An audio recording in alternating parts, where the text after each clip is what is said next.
we are designed genetically to live a certain lifestyle. The sun is bad all of a sudden. We've only lived outside since our genesis, and the sun, it gives birth to absolutely everything, right? And put your sun cream on and block vitamin D out, and put your sunglasses on. And then when you go inside and the sun's down, watch our TVs and buy our products from the adverts. And make sure you use this toothpaste and this hair product and this cream and softeners in your clothes. And, oh, what fabric softener do you use? And why do we need to use one? I think there are things that you can do when you understand that this stuff is not natural, and therefore it's slowly but surely harmful. And some people suffer in a big way and some people less so. But I think the more we can maximize the natural and avoid the artificial with absolutely everything, the better you will be.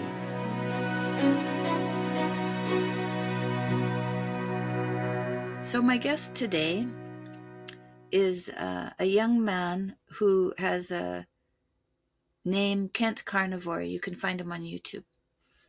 His name is Lee, and I spoke with him. We had a good conversation about life and about diet, mostly.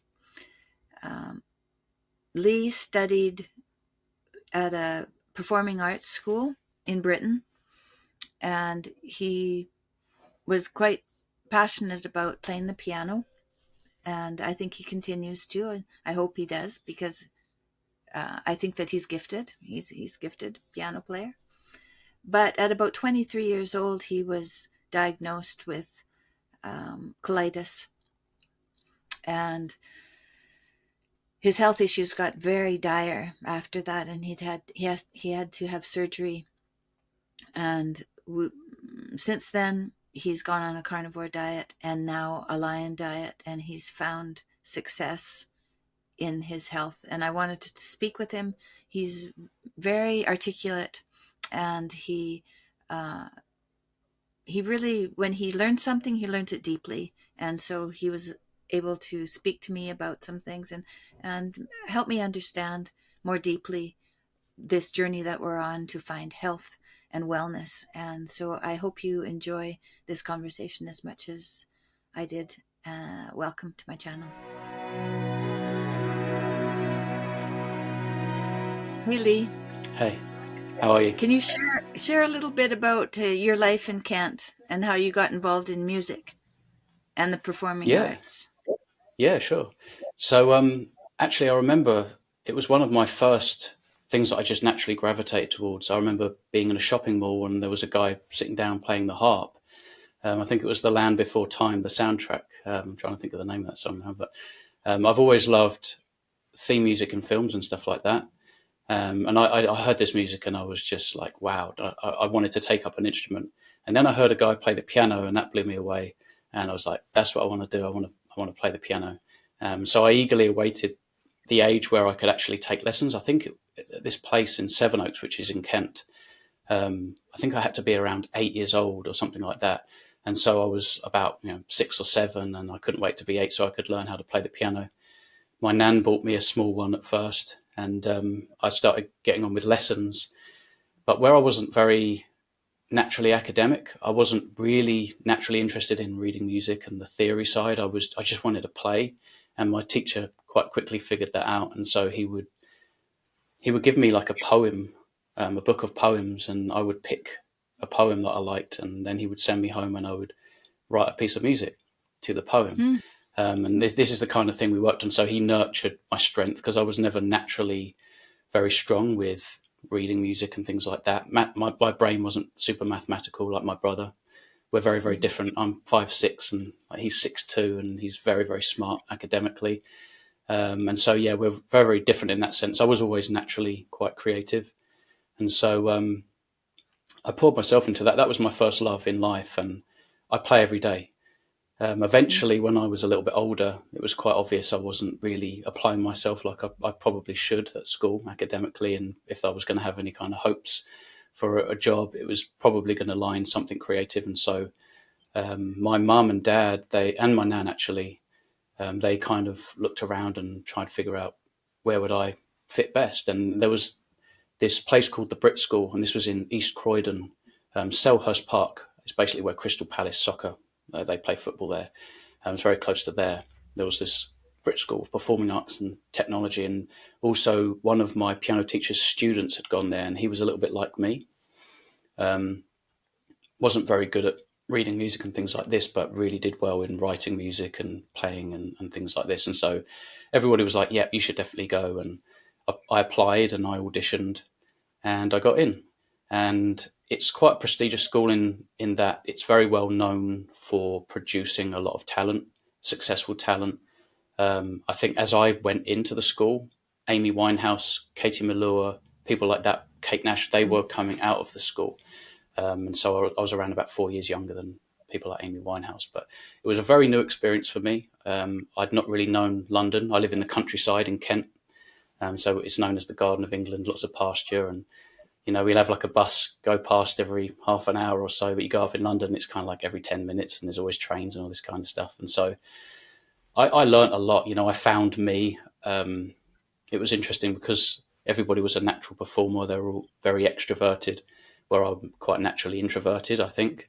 So I wasn't a natural performer. I don't really like to have all the attention on me, but I was quite happy to sit in the background on the piano in the more like the darker light where I can kind of hide. And so I felt quite comfortable, and it was interesting. I really came out of my shell and I didn't realize I even needed to, because all of these extrovert, confident performers and things like that, it's just socializing with them and writing music with these people and people like Adele. Adele was in my year, and she was just Adele.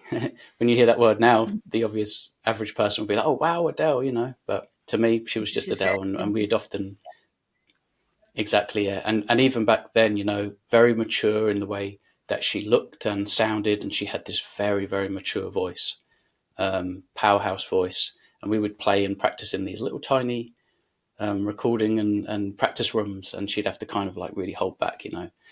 But that was really interesting, and there was so much talent there. I think Jessie J was in my year as well. She was there for musical theatre, and so I was just playing with a lot of different talent. And it got to the point. It's interesting. It got to the point, towards the end of the course, that everybody was filling out these forms for following up their education, going to university and things like this. And I really didn't know 100% what I wanted to do. My favourite music in the world, believe it or not, is just theme, like score music for films. It's a little bit like classical in many ways, but I find it very moving and emotional. And so when I naturally write, it sounds like a film score or something. It's not quite jazz, it's not quite classical, but it's more like a film score in an emotional scene or something. I've always liked moving music. I quite like the romantic period if we're talking about classical music because of the emotion. But when it comes down to it, I never really believed in myself, and I think that's what it really comes down to. I mean, Adele actually got on the phone and said, "Would you like to come to Liverpool and record my album?" And I, it's funny because I'd always say yes to everything, even if I didn't want to, because I was naturally quite an agreeable person. And I was going through a phase where I was learning how to say no. And at the worst possible time, after about 3 calls, I said, "I'm sorry, but I'm just not." Yeah, I know. I'm not really that interested. I don't feel like I want to do this for a living and this kind of thing. But I think it was an excuse. I think I've always been quite scared to be, I don't know, maybe even happy. At the time, I was kind of just very introverted and at home, and I talked myself out of things a lot. And when I learnt to say no, I would say no probably too often. I think that I should have really said yes to more opportunities. I've missed opportunities, even with painting and things like that. At the time, I was working in Sainsbury's, which is a big supermarket over here in England, and I was putting out flowers on the produce department very early in the morning. We had the radio on, and I couldn't believe what I heard because it was my piano piece, and I was like, "Oh my goodness, I can't believe that's what that was all about." That call, the Liverpool situation. This is what it could have been, and it's funny because she made there was someone that made a documentary with her, and she didn't mention me by name, but she was like, I had this problem. In the beginning, I was trying to get my piano player to come and record, and he said no, and so I had to try and find another piano player and all this kind of thing. So that was me. If you've ever watched that Oh, documentary, wow. Oh, um, yeah. but I still love the piano. I play almost every day, but I say I play because I never really practice or rehearse. I don't push it to necessarily improve. Every now and again, I'm inspired to learn something like a classical piece of music, which is quite demanding, and I'll set myself a challenge, and I enjoy that process. But most of the time, I play, and it's a tool for me. I think I've used the piano for so many reasons. I turn to it when I'm happy. I turn to it when I'm sad or confused. And because I've been quite neurotic in my life, and I have known bouts of depression here and there, I would I would often just put my headphones on and play the piano and escape. And that would be it was like a relationship that I built with music and the piano. And it's interesting because I never really listened to much music. When I auditioned for the Brit school, they would ask, who are your inspirations? Who do you like to listen to and all this stuff? And I couldn't even think of any names. Yeah, I suppose because I was into theme music more so. So people like Thomas Newman, John Williams, James Newton Howard, and Hans Zimmer, people like that. Every now and again, just someone I'm like, oh, who is that? And a piece of music would play while I'm watching the film, and then I'd have to go and figure it out because I play by ear. I'm really not um, very well versed with the whole theory side, not being a natural academic and that kind of thing.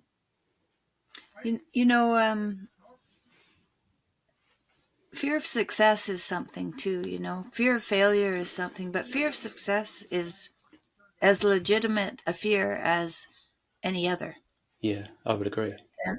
And that's something to meditate on, I think. And it sounds like you have thought of that. And it is worth investigating, I think, and I met a man. This just reminds me, I was in Mexico. We were in Mexico. We had a show there. And we had a dinner. We were invited to a dinner. And I was sitting beside an older man who's been a musician all his life. And I asked him how long he had been a musician. He said, when I was a young man, I wanted to be a bullfighter. He said, my dad was a bullfighter, and I wanted to be a bullfighter. So I went to Spain to become a bullfighter. And the first time I fought a bull, the bull broke my knee. And I had to recover from that. And then when I fought the next time, my other knee was broken. And my father came to me and he said, God gave you a gift of song. He gave you a gift, and maybe there's a message in what's been happening to you.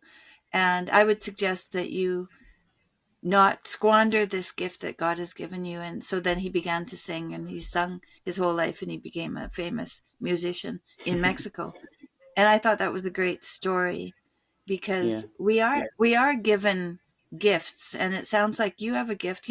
My son, when he was 3, he had perfect pitch. I could tell he had perfect pitch.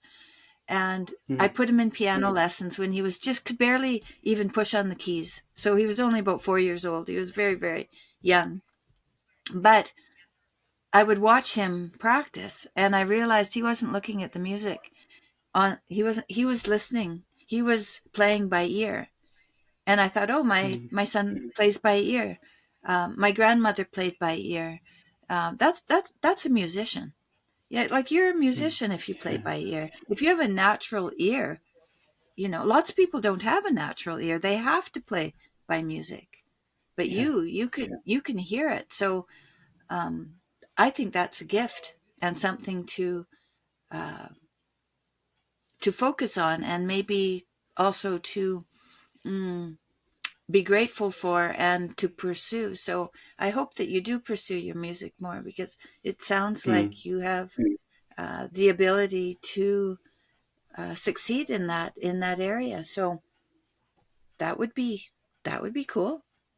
Yeah, oh, for sure. And I'm super grateful. I mean, I do love the piano. I can't imagine living in a house where there wasn't a piano. I think I would miss it. I remember going on holidays with my mum and dad, and one of the things that would make me look forward to coming home is that I get to go home to my piano. And it's funny because when you take a break from your piano, the sound of your piano, the timbre, the quality that sound produces, it's almost like you're playing a new piano because you've taken a break from it. And I always like to play, if I have an opportunity to play another piano, they all offer a different sound. And it sounds almost narcissistic, but if there's a piece of music that I've written and I'm playing it on the same piano, I know the sound. When you find another piano, it's like you're hearing it as someone who didn't write that music. and you can kind of appreciate it again. That was like me coming home from like a 2 or 3 week holiday. I can't wait to play my piano, and the sound would always sound so much better. And so I do love it. I think you're right about the fear of success. There's so many different levels to this. I think I lacked self-belief. For some reason, I think I poured so much value into other people's opinions of me, being naturally an introvert and quite insecure about different things. And in a way, and again, it's not like I would be, but for some reason, I have a fear of being, I don't know, exposed for being an imposter or something. Like if I'm not as good as other people, that's so many times in my life I've come across this whole, if I'm not the best, then just don't bother. Like I need to be the absolute best at something to do it. And then if I know I'm not the best, for me, it's kind of like, well, there's no point because I'll never get there. I may as well stop. It's a strange way. I'm getting in my own way, essentially. I have been known to get in my own way quite a bit. But that's kind of changed a little bit with Carnivore. I definitely have a little bit more confidence, a little bit more self-belief. I don't, people criticize me all the time, because of my channel and what I promote. I get a lot of criticism, and I get a lot of people just attack me. I wake up in the morning, it's like the first thing I read, just like, wow, well, you look like this and you look like that and all this kind of stuff. And that would have probably bothered me in a big way, where now I forget about it after about 10 minutes. So I've become more robust, which is good. And what do you think? And you think that has something to do with being on a carnivore diet? Oh, I mean, yeah, there's no doubt. I wish that I'd found this diet earlier, because I genuinely believe that I would have aimed higher. I would have aimed higher because I would have had more belief to get there. I've got in my way too much. It's just this. I've obviously been quite different from the norm because, like I say, everyone in that year group that I played the piano with and sort of worked with over the course of 4 years, they didn't even question. They were going to university, they were going to follow up, and they were going to be a successful singer or a successful violinist or whatever it was. Where it came down to me, and then I'm not even really thinking about filling out an application form for this university because I don't know. I always said I was too realistic. My excuse is that I was just realistic. No one in my year is going to succeed like we want to succeed. Turns out about 4 or 5 people in my year of 30 are like millionaires, So I got in my own way. I said, no, you can't do this, where I should have been saying, well, why not me? If everyone else that's in the industry, they've done well. They're just normal people, just like me. Why can't I? But that wasn't my attitude. I think neuroticism was an issue for me, and self-belief, holding myself back. Right. And since you've been on carnivore, do you feel like you're less anxious? Yes. Oh, definitely. Yeah. I mean, my depression, the whole reason I went carnivore, that lifted in 3 weeks, which I couldn't believe, because it felt slow, but it was also rapid. I was waiting every day. Every day I was questioning, do I feel better? Do I feel better? On day 21, it was like, I feel great. And I haven't had a symptom of depression. I will feel a little bit of anxiety. I get, like, even just before this podcast, I thought, oh, here we go. And then you feel a little bit of nerves, but Yeah, well, that's there's no way I normal, would though. be I think doing that's anything healthy. like this. Sure. That's healthy, though, Exactly. Yeah. Right. Yeah. Yeah. I So, mean, I always got nervous before I performed and things like that. yeah, well, that's. I don't Normal. get very nervous before I go on stage, but I pray quite a bit, and I ask for courage and strength before I go on stage. Before I did that, I couldn't even go on stage because didn't have the confidence that would bring me through and do a good job. So I didn't even do I it. was going to actually ask you, do you think that has to do with your health turnaround? I mean, you probably Yes. almost felt hopeless, and then when you got your life back and your strength back and your outlook perhaps changed, maybe even your beliefs and things like that, that in itself probably gave you strength and confidence. Like, why do I need to be scared now? I've defeated this and I've overcome this. I'm Mm. strong for that, and I don't need to worry. Everything's fine to ride out, and you know. Well, I prayed when I was ill that I prayed to God and said, if you allow me to live, I promise I'll speak publicly. So I've had to say yes. That's what happened. Yeah. I had no choice because I asked, and this is the answer I got. Okay. I survived, and so now here I am Yeah. doing what I do, and it's good. I think it's good because I would hide. I would definitely hide, and that's not. I didn't have a lot of faith in myself as well. You know, Mm. you learn these things when you're a child. You learn a way of coping when you're a child, and in order to be mature, I think we have to update those childish beliefs Yeah. Yeah. and go and move beyond them. Definitely. Yeah. Otherwise, we're not growing. We're not addressing Yeah, our fears and things like that. We're not becoming stronger and more developed. Yeah, for sure.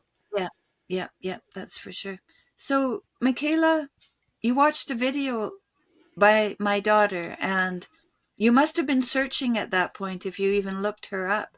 And can you tell us about what happened right around there? Yeah. So, I mean, honestly, it was just, I was so fortunate to stumble across that. Mm-hmm. Because before, right now, if you went on my YouTube, there would just be streams of that kind of content. Back then, which was just over 2 years ago now, there wasn't really much of that type of content. So it was just, a sense in a matter of speaking, a blessing, because I had previously had ileostomy surgery. And so for anyone who doesn't know what that is, I had ulcerative colitis and it exacerbated so much, my whole colon was riddled with ulcerative colitis, this chronic autoimmune disease that there was no salvaging any of my colon. I ended up in hospital. They removed the whole of my bowel.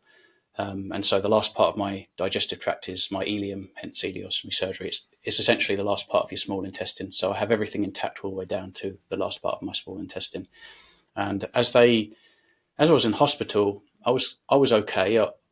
I was actually quite desperate to be seen to, and so whatever it took, I was like, I'm happy, just do it. And obviously, it was quite invasive and a big process. It wasn't a small surgery, and so it took some getting used to. But I felt okay while I was in hospital. It wasn't until I got home and then depression hit me instantly. I went back to my parents' house because I wasn't able to manage, perfectly. And my brother was there. They all went to work the very next day. And when I woke up, it was just quiet and empty. And it was just me again in the old house that I used to live in with my thoughts. And I looked down and there's this obvious physical change. I didn't like the aesthetics. I've always sought comfort. I think in my past, naturally, I've been a hedonist and through being fearful of success and trying and putting myself in situations where I may succeed because of lack of belief, I was subdued. I would remove myself from those uncomfortable situations. And so I always seeked comfort. And I think that, in a safe environment, safe, right? Life's not safe. Certainly, if you're going to remove yourself from danger, I think that that's probably the most dangerous because you're now just in a small box with your thoughts and that stuff manifests. And I Mm-hmm. was kind of comfort eating and all this kind of stuff. And the stuff I was eating was what everybody's eating, but probably even more so, and this stuff put me in a position where now I've got this diagnosis. I've got ulcerative colitis and I don't know. I don't know what to do. My doctors gave me the wrong advice. They said, take fiber, take these drugs. That didn't work. Wound up in hospital, had my colon removed. I come home now and now it's like, wow, well, I'm single. I'm going to stay single now for sure.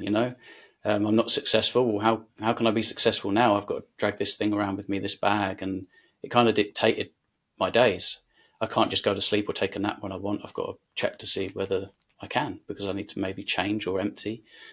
Um, all this kind of stuff just played on me more and more, and I became more and more introspective, living my life in my own head in the same house, and just feeling like my life was kind of over. I couldn't really see a bright future, and I started to berate myself more and more, treat myself really, really badly. Like I wouldn't treat anyone in the world like that. And it manifested to the point where I would come in from work, and if no one was in the house, I would freeze at the porchway. I wouldn't even know I didn't even know what I was going to do, how to conduct myself, how to compose myself. I just froze, like paralyzed almost temporarily. And yeah, it was just this horrible, dark place that I found myself in. And I think eventually I realised I couldn't manage or cope by myself, and I actually needed help. So I went back to the GP, not really wanting to take any kind of pharmaceuticals to treat depression and stuff like that. But I went and saw the doctor, and we talked, and I was just quite open. There's no point in lying about what I was going through. And he was like, "Yeah, well, this is certainly chronic depression, and I'm going to give you this number. You go home, you call this number, and these people will figure out how to treat you, most likely therapy and potentially some kind of course of medication." And so anyway, I had a 45-minute discussion with this group. I think it's called We're With You. That's what it's called, like a support agency. And it was quite satisfying, to share everything, things that I wasn't sharing with a complete stranger, and I felt quite safe to over the phone. And it was quite nice. Even after I got off the phone, I felt quite good for a number of hours. And I thought, well, that's good. Things are looking up. I'm being seen to. And days passed, weeks passed, and I thought, I don't think that they're going to get back to me. And I couldn't call these numbers back. They were very strange numbers, and they never got back to me. And I was just by chance just sitting here on the settee to my right, watching YouTube, and your daughter's what is it? Don't Eat This. It was on the Low Carb Down Under. So that video popped up, and I watched it.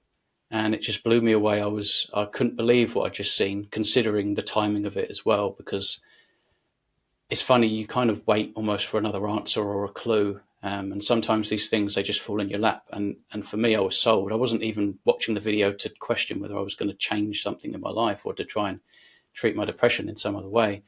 It just happened by chance, it seemed. And I thought, well, I would be an absolute fool to not try this. I was sold. And Lucy was sitting next to me, and I said, I think I'm going to try this. So, and of course, your daughter, she'd suffered from autoimmune conditions.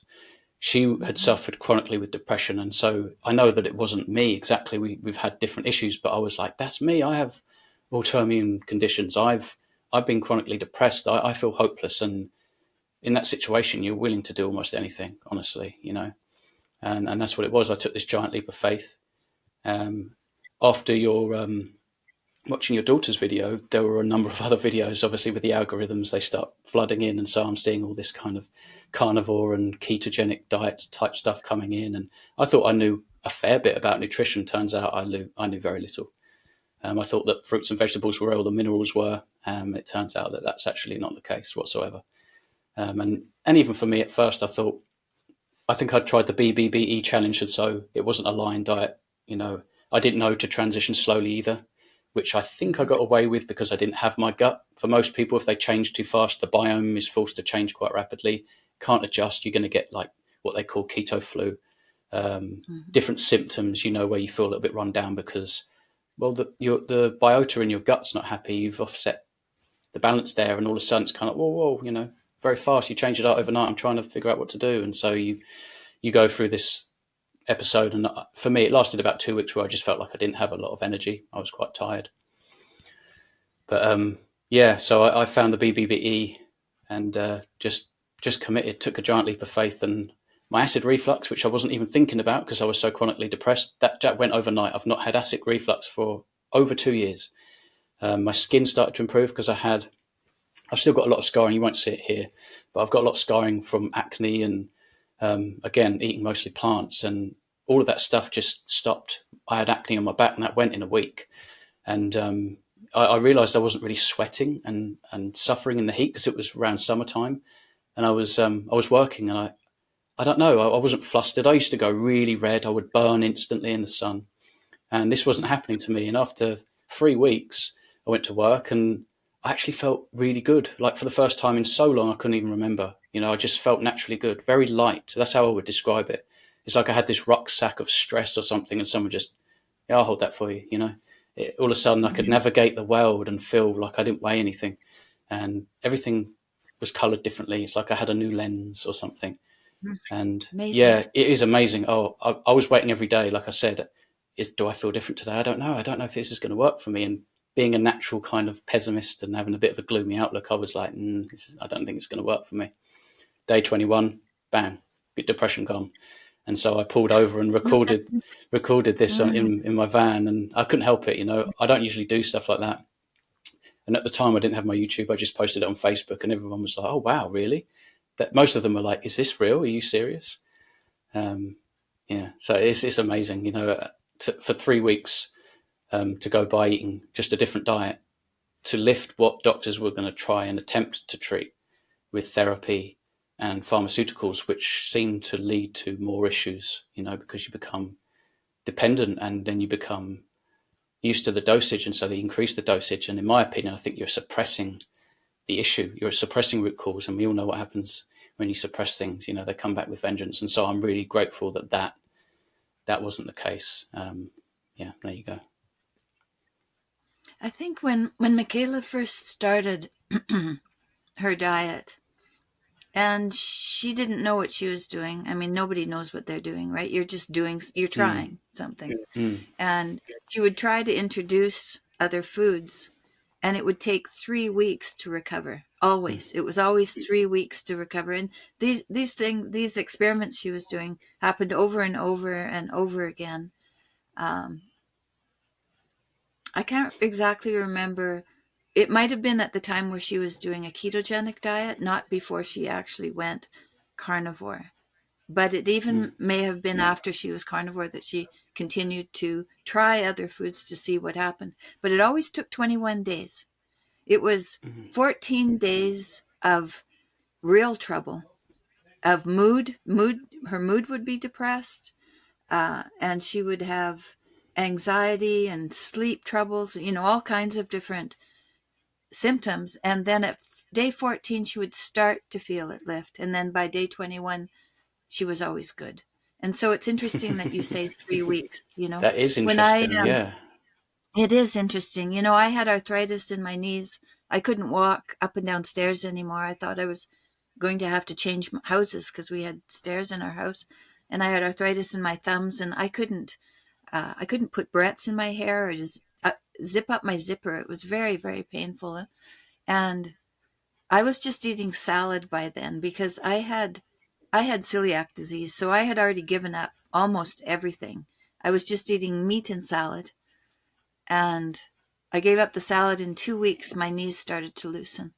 So it really does seem like it's about 2 or 3 weeks for these terrible chronic problems. Now, what about your depression? Was that also 3 weeks? Yeah, right on day 21, exactly right on day Oh. 21, that went, that lifted. That's why I pulled over. I couldn't believe that, because it's really hard to explain. But when you're depressed, you're stuck in limbo, and you don't see a way out. It's a very, really unusual state to be in. I've struggled to even explain it to people. It's dark, it's negative, but I think it's this state where there is no hope. Because in my opinion, I think in life, where there's only one guarantee, right? I genuinely believe that everything else is hope. And I don't think hope is a bad thing. I think hope is everything. Like, that's what they say in Shawshank Redemption. I remember watching it thinking, absolutely, that's exactly what I think, because if you can't guarantee these things, everything else must be hope. And I'd hoped, but there's no guarantees. And so when that lifted, it was, and again, there's a lot of cliches about the Matrix and the Carnivore, the truth, and you take that red pill and then you see the world differently. That's exactly the way I experienced life in those moments, because it was like someone had given me this pill, and now they put this fresh lens, and I can actually see the way reality really is. And it was amazing to see. It was exactly like Neo being plugged back in the Matrix, and he's now looking at where he used to live, this Matrix, with all these people that are indoctrinated, and inured, where they don't see it, but I could see it. And I would walk into a store and just see poison. Everything was poison. Everything was wrong. There was something wrong with everything. And I would walk past everything to go to get one or two ingredients, and then come out and think, what was that? It was quite something. Even that I, very I first still day. feel that way. I still feel that way. Yeah, oh, for sure. Yeah, you can't unsee it, I don't think. I think it's too potent. No. It's too powerful. It's too Hmm. profound. And I think what's most profound about it is that the vast majority of human beings, and human beings are very intelligent beings, yet we're a nerd to the point where we're in a situation where we're totally inflamed. We've got so many people that wear glasses, so many people that require braces to sort their teeth out, to allow their teeth to fit into their own jaws. That doesn't make any sense. Like, why is that? And it's because they're malnourished. They haven't grown and developed properly on real nutrition to allow their teeth to fit in their mouth. That no animal in nature requires braces. If you could go look for a crooked tooth in nature, it doesn't exist. It does not exist. We have done this to ourselves, and it's basically this degeneration of the average person being able to understand what is true and what isn't. It's a lie we've been sold on so many things, and it's not just pharmaceuticals and nutrition. We're talking about everything: war, Yeah. history, feminism, everything. And I've learned so much in these last 2 years. Like I've said to you multiple times, I think already during this podcast, I'm not a natural academic. I never really thought that my brain could absorb so much information. But when I became carnivore, I wanted to learn why and what and where and why, all of this stuff. And I was retaining information and the way I expressed myself. I mean, if you were to speak to me 3 years ago, you would be speaking to a different person. Not in that my qualities or my disposition would be different and my intentions, but my potential, my ability to think and have a clear mind. Like you would be talking to a complete fool if you spoke to me 3 years ago. I didn't know better, and as much as I say everything is hope, I think that's all I had was hope, because I hadn't a clue. I didn't know, and so I was unknowingly getting myself into trouble, right, with my diet, unknowingly getting myself into trouble with my mentality and my outlook. You're not good enough. You can't do this. Someone's way better. Don't, just give up. Stop. Hide away. Be in a safe little box with your thoughts, and you'll be fine. It's crazy, and that was the old me. But again, much like the Matrix, I feel like I've been reborn. And that day, it was like that was the day when I was reborn. Day 21. I wish I remembered the actual date. I could probably find it. I think it was like July 17th or something. And yeah, that was the day I was reborn, and my brain switched on. There's so many things about that film, The Matrix. Why do my eyes hurt? It's like you're using them for the first time, and yeah, I'm using them for the first time. I can hear and see clearly for the first time, and I the moment someone says anything, it doesn't matter what it is. It doesn't matter if you're an expert, apparently an expert, you've been doing this all your life.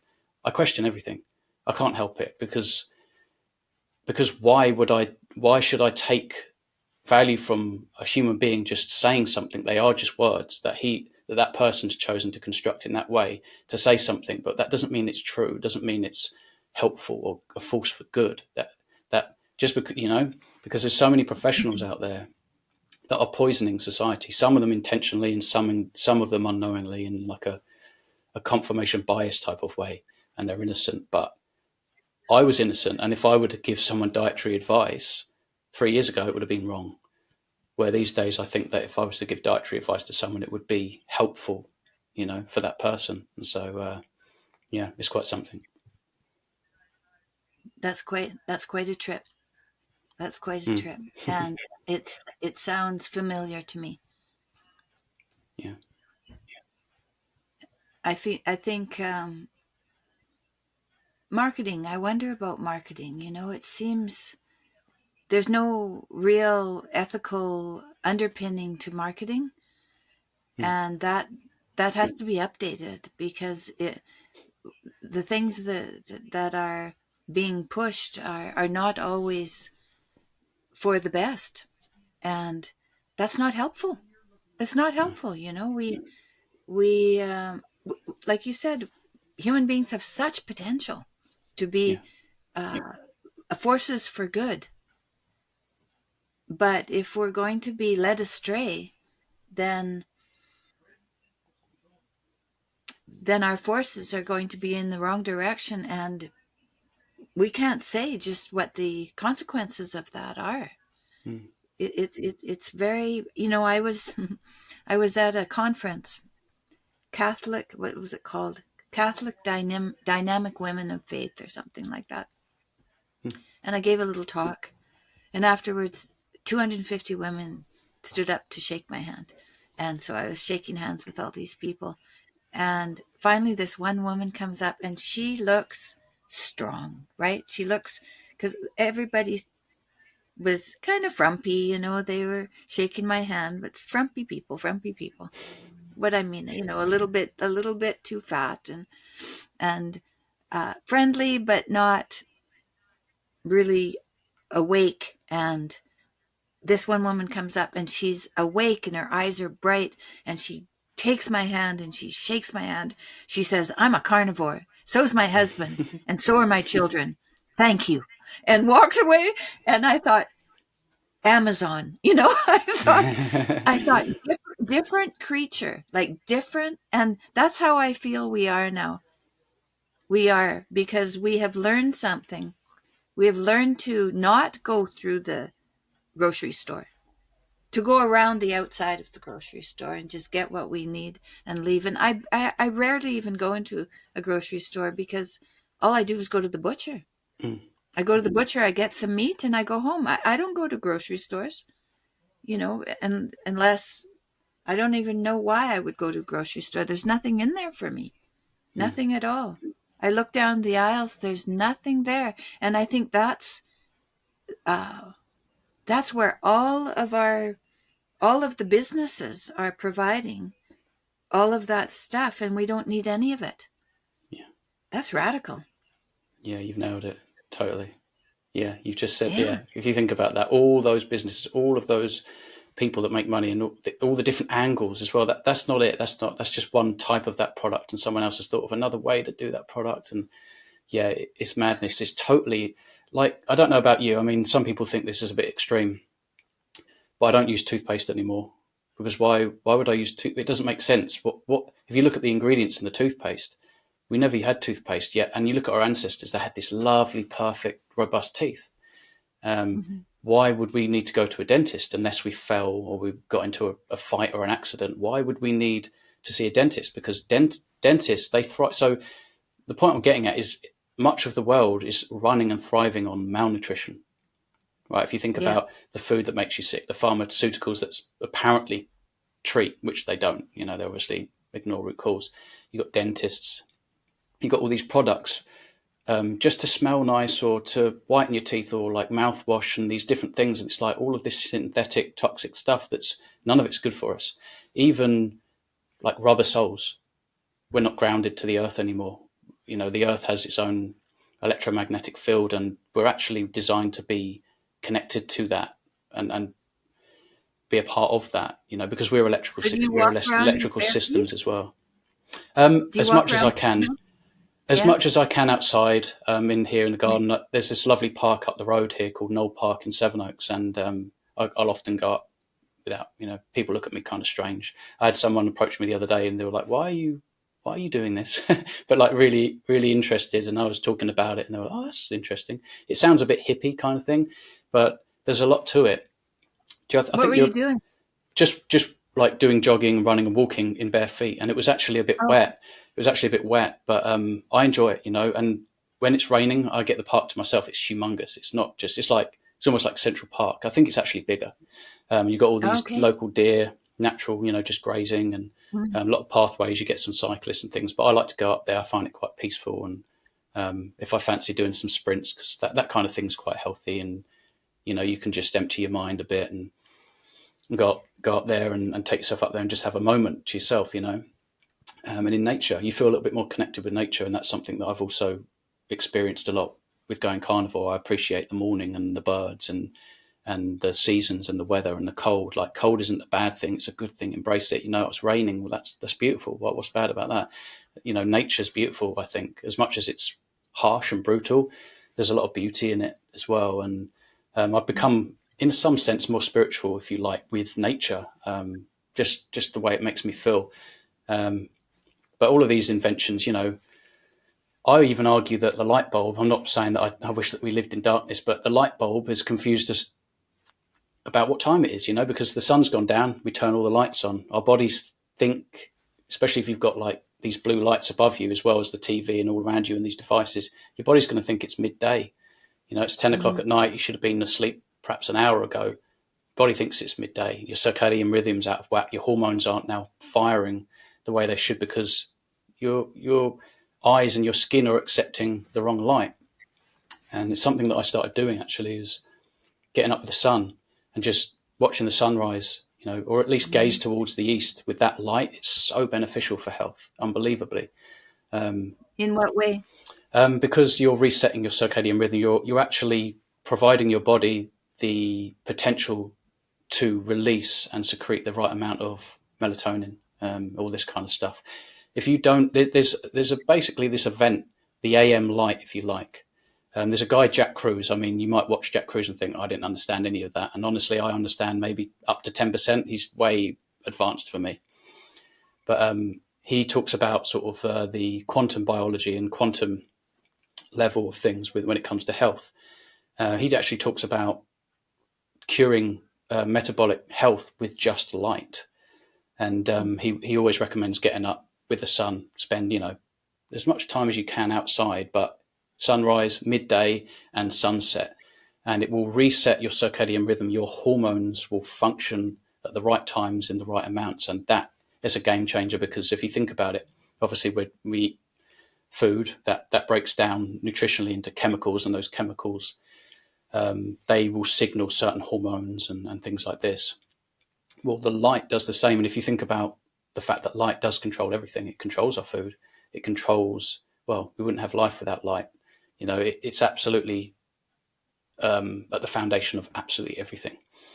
If you think about, grows the grass, photosynthesis, the cows eat the grass, and then we eat the cows. And so it controls absolutely everything. And this is another reason why local, seasonal, and ripe is, if you're going to consume plants or even beef or lamb or animal products, not only is it good to source locally for the environment, you're supporting your local butchers and things like that, but it's better for you metabolically, because it's like an electromagnetic barcode that gives your body information. And so if it's coming from a different place, your body thinks you're in another country at another time. So if I eat a banana here in the UK, it's like, is it summertime in an exotic country, or is it actually wintertime in the UK? Mm-hmm. And so, we have no business in the UK consuming bananas or even strawberries that are now out of season. If it's Christmas time, you shouldn't be having any kind of fruits, not really. So it's all that kind of stuff. But I do question these the inventions of everything. We didn't have paper towels 100 years ago, probably. We didn't have, all these rubber soles and all this kind of stuff. It's only really the last 100 odd years, seed oils are now in our diets and all this kind of stuff. And it's just, I think it's a decline. We're on the decline, and we're degenerating with all this progress. It's regress. I think what we're calling progress is actually regress. Let's talk about seed oils. Yeah, seed oils. Yeah, seed oils. I understand at first that they seem like they're from plants. They're from a whole food. You're taking a natural thing, right? So, natural. If it's natural, it's fine. Well, the seeds are the most toxic part of any plant. So if you were to eat, for example, a cherry pit or apple seeds, they contain cyanide. That enough. There's not much cyanide that it takes for you to keel over and die on the spot. But we're happy to ingest some. So if I said like, well, smoking 40 a day is bad, 40 cigarettes a day is bad, but have 2 instead.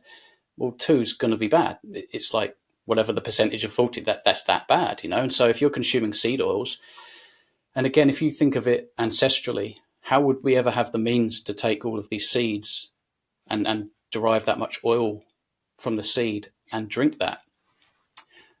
Every species, and we're a species, every species has a makeup that's designed in a sense, if you like. When I say designed, it's whatever you believe in, honestly. It doesn't matter. We have our own systems that are unique for our species. So if you compared our digestive tract to a ruminant animal or a hindgut digester or another primate even, we are totally different. And so we're designed in a sense to take on certain nutrition, certain chemicals, and live a certain lifestyle. When you take that species out and you do anything else other than that species will get sick. And seed oils, they are literally about 100 years old, So if you think about our humans in our current form genetically are around sort of 300 to 350,000 years old. And it's only just the last 100 years that we've been pouring seed oils into our system, and that's not normal. Our bodies don't really know how to deal with that. There's another thing to add, is that olive oil and coconut oil won't be quite so bad because they're from the pulp of the plant rather than the seed, and so they don't contain the same level of toxins, but they are both high in polyunsaturated fats. And so what people don't understand is, and we've been told that they're the healthy fats. And so it's brilliant, isn't it? You say, oh, the healthy fats, and then everyone, oh, right, I'm listening. And then you think you've learned something, but you haven't. You've absorbed some toxic nonsense, and now you're going to slowly but surely destroy your metabolic health. The healthy fats are saturated fats and cholesterol, because that's the stuff that we've always had in our diets. It's the stuff that our bodies are compatible with digesting and accommodating. But the seed oils, they're brand new, and they're very high in polyunsaturated fats, and people don't understand how unstable these fats are. And so the moment you cook with any fat, and this also goes for olive oil and coconut oil, unfortunately, is that the molecules oxidize. And so oxidation is not always a bad thing. I mean, on a ketogenic diet, for example, or a carnivore diet, we're oxidizing fatty acids in the liver to produce ketones, and then we run on ketones, and that's great. But then there's oxidation that's harmful. And so if it renders a molecule and changes that molecule to the point that when it's in the body's like, I don't know what to do with this molecule, that's going to be pro-inflammatory. Mm-hmm. And so that's why gluten is an issue, because we don't digest it. And so the molecular structure of that protein is now pro-inflammatory because it doesn't belong anywhere. Even in the digestive tract, it will cause permeability. It will destroy microvilli, which are responsible for absorbing nutrients. And so now you're doing the opposite. We're eating these so-called healthy fats and all these plant products, and we're slowly but surely destroying our gut lining and this kind of thing. And all autoimmunity seems to sit on a foundation of leaky gut. And so seed oils have been known, you can certainly trace it back to leaky gut, plant proteins, fiber, all of these things, alcohol. I understand people think like, oh, alcohol, well, we know that's bad. It's from a plant, obviously. That's another thing I would add, is they're all plant derivatives, but I don't know why we think bread is good. If bread contains plant proteins or fiber we can't even digest or utilize, that means it's not nourishment. That means you put something in your body that may as well be wood or plastic, because we don't know what to do with the plastic molecule or a wood molecule, cellulose at the end of the day. So people will, if you're watching this right now, you should absolutely stop cooking with seed oils. I would just stay away from seed oils. If you want to use some olive oil, it's not as bad. I wouldn't cook with it, and actually our olive oils these days aren't even olive oil. And I think your daughter's alluded to this in one of her videos. I can remember watching that the olive oil, they can put olive oil on it as long as it contains olive oil. And it may also be cut with canola oil from a seed. And that can destroy people's health. And your daughter's been a victim of that. She's gone out to eat, thought, well, let's have a good time. I'm out here and I'm a paying customer, and yet you just poisoned me because your olive oil contains a seed oil. Maybe the olive oil would have been okay. I'm not too sure. Maybe she's actually so sensitive that she wouldn't be able to have even just a little bit of olive oil drizzle on a steak or something like that. And there is levels, certain sensitive individuals, they will struggle more than others in comparison. But I was skiing 2 winters ago. I'd not long started the carnivore diet. I think it was the first winter, and I went skiing.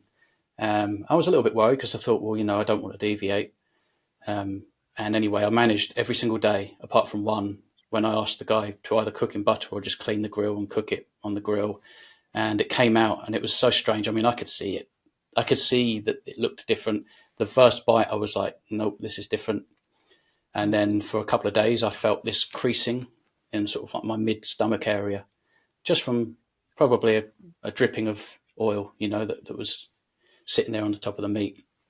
And so seed oils are bad. And another thing just to learn about seed oils is that we've obviously got cholesterol, and people are really concerned about cholesterol.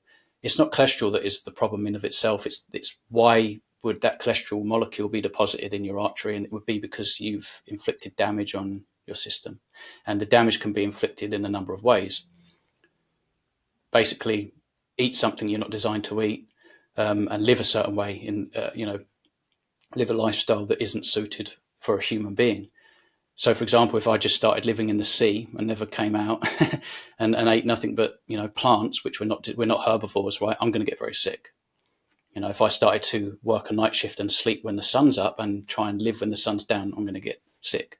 Even if I don't know it, there's some bad things going on in the body, hormonal functioning, and eventually down the line, something's got to give, kind of thing. And so what the seed oils do to cholesterol is they oxidize the molecule, and so they change it, or it damages your gut, or it damages a structure, and now cholesterol is there to patch it up. Cholesterol is there to help. It's not there to give you a heart attack. Just like firemen are there to put the fire out, they're not the ones that put it there. And so there's that association, but unfortunately it is a false association, and that's a bad narrative to say that seed oils are healthy, because I think they may just be the worst thing that you can consume. Maybe. Yeah. When I was a little kid, my mother, she wanted to do right by us. She wanted to feed us so that we grew up and were healthy, but she was told that you should have margarine and not butter. So we had margarine in our house. I had to go to my neighbor's house to get butter. And we ate processed cheese, Cheese Whiz, any kind of processed cheese. And now I don't eat. I eat a lion diet. I don't eat a carnivore diet because I don't have any dairy products or anything. I just eat ruminant meat. And for a while, I could only eat lamb. And then I realized that I was reacting to the histamines in the meat if the meat was aged. So now I can eat steak, but it can't be aged steak. Okay, yeah. And Mikhaila is the same. Interesting. Do you struggle to get hold of that non-aged beef? Because I've inquired, and there's Not too bad. Not too bad. Well, sometimes I travel quite a bit, so in that way it's tricky. But usually, if it's aged, I just don't eat it. Yeah, I just don't eat it. Yeah, because I spoke to the butchers up at Matfield, which is a pasture for life, which is quite expensive. But I mean, all of the stuff here that I eat, everything I eat is pastured for life. I don't eat any grain finished or corn finished. That's just me, and I also like to support local butchers and things like that. But I have inquired, and I don't know if it's the same customer, but both butcher shops were like, yes, we have one particular person, and they basically, we get in contact the moment we get the animal in, and because she can't have it because of histamine issues. And so I instantly thought of you, but I didn't realize you were now eating beef, but you take your enzymes and that's okay, but it obviously has to be from non-aged. Yeah. Okay. Yeah. Interesting. Okay. Yeah. No, it works out. It works very well. And I like steak, so I'm very grateful for that. Yeah, me too. It's funny. I've obviously never eaten so much steak, but it never gets old. And when you stop eating all the other stuff, when you get hungry, I just think about steak. That's it. I'm like, steak. It's steak o'clock. Yeah, right. I get a steak and I just think, yum. Yeah, definitely. Yeah, definitely. Yeah, it's so good. And I just put salt on it. I don't know if you put other... Nope, that's me too. I'm exactly the same. Yeah. Just salt. Yeah. What salt do you and use? you need salt. I use... I like pink Himalayan salt. Yeah. I know that sea salt, I have to be very careful with sea salt. So it's better if it's not sea salt, but sometimes I'll go to sea salt as well. Yeah. But Mikhaila's taught me to carry my salt around with me and not eat the salt that's in restaurants, because often they put caking agents in salt. Yeah. And she reacts to that too. I don't think I would, but my husband's more sensitive than me, so I try to eat, and to offer what is purest, the purest form of salt, and also the I guess steak has to be a little bit aged, because I think my daughter got some steak that was super new, and the steaks curled up from rigor mortis. They were right. So you have to age it just a little bit. Right. You have to age it, but not very much. Yeah. Is it tougher? I wonder, because I haven't actually tried it yet. I don't think I've tried anything less than sort of 28-day dry aged, but is it a bit tougher? It depends. It depends how you cook it. If you cook it really fast and really hot, it can be kind of tough. I bet. Right. Okay. But if you reverse sear it or something like that, then it can tenderize. Sure. When you reverse sear it, right, you just cook it in a slow oven for a couple hours, and then and then you just put it on a hot plate and Yeah, you can't go crisp it near on. like smokers or barbecues, can you? Because of histamines. Barbecues are all right, but they have to be clean barbecues. Oh, okay, interesting. So we clean them. We clean them really, Mm, really well yeah, before we use them. fair. And smokers, in the past, it's been troublesome. We'll see. We Yeah, always yeah. hope that we'll be less sensitive as time goes on, You would think as we that investigate more and more. you would think also if you're just getting healthier and you're rebuilding a healthy gut and that's sealed, that you would think that that would be okay, because it's almost like the damage has been done from, say for yourself with things like gluten, maybe polyunsaturated fats and um, sugar. When you Sugar, when you sugar. when you Yeah. stop eating that stuff, I mean, your gut will heal. Especially on a line diet, it's the best way to seal your gut. Especially high Hmm. fat. If you don't come out of Hmm. ketosis, you're in nutritional ketosis even when you're eating, kind of thing. And I think that's the PKD, Paleolithic ketogenic diet that the paleomedicine prescribe in Hungary, because Hmm. it's so high fat. I mean, I think visually it's like 1 part fat, 2 parts protein. That way you're not taking yourself out of ketosis, even if you eat a large meal, because you're not getting so much protein that because it's absolutely fine. A carnivore diet isn't always a ketogenic diet. And sometimes if you eat 1 meal a day, there's a lot of protein there. You're going to come out of ketosis, but it's nutritional ketosis and it's quite natural, and then you will slowly go back into ketosis again, which is very therapeutic. But I think that's the idea around the PKD diet. If you're really in dire straits, perhaps you've got cancer, perhaps you've got a gut issue or a severe autoimmunity, and it's like it's so bad, you're so inflamed, you just want to get yourself out of trouble. I think that PKD style of carnivore, which is essentially a high fat lion diet, keeps you in therapeutic ketosis. You can seal and heal the gut while nourishing your body, and that's the beauty of that. Yeah. Hmm. Well, I think I have other things going on, maybe parasites or something else that's bothering me. So we're still investigating to see if we can become healthier, because lots of people go on a carnivore diet and then their digestion is perfect, Hmm. and mine isn't perfect yet. So we still have um, some work to do to Try get there. try and do the getting up and watching the sunrise. I don't know if that's something that you Oh, could. I do. I do. I love to be outside. I've always, when my son was very small, his first words were outside, and I thought, "You're my son. You're my son." That's right. That's right. As soon as you wake up, you go And even I outside. know, And I go for a swim in a cold lake. good, yeah, yeah, I good love that. stuff. Yeah, that's really good. Yeah. If you can as well, it sounds a bit crazy, but just lift your t-shirt up, whatever, expose your belly to the Oh light. yeah. Yeah. Wow. I've heard of cases where people can only heal things like IBD and colitis when they maximize circadian rhythm by resetting it with this, sunrise and these kind of things. But to actually expose your belly, I'm not going to pretend to know about this, what I'm going to bring up, but there's these. Yeah. It's called POM C, and we have these receptors in our eyes, and we also have a lot. I think we have even more on our belly.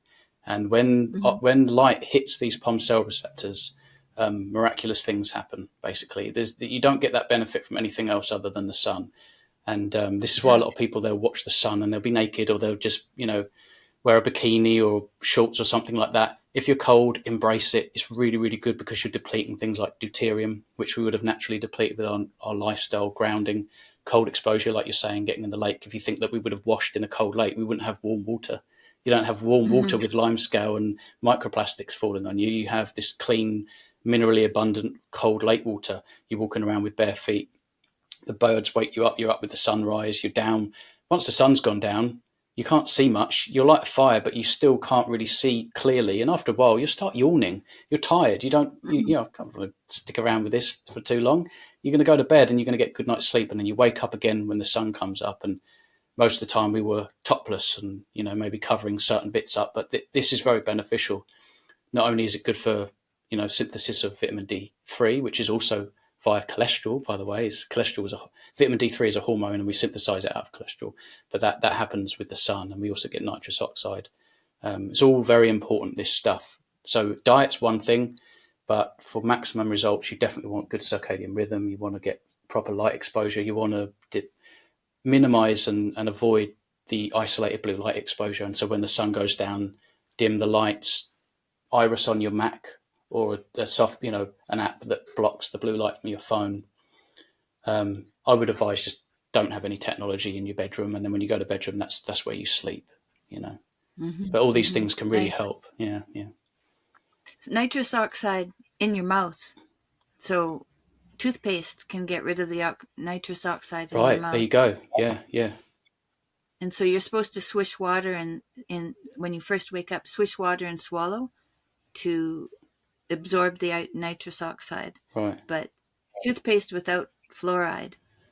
If you're going to use toothpaste, no fluoride, because that also gets rid of the nitrous oxide in your right. mouth.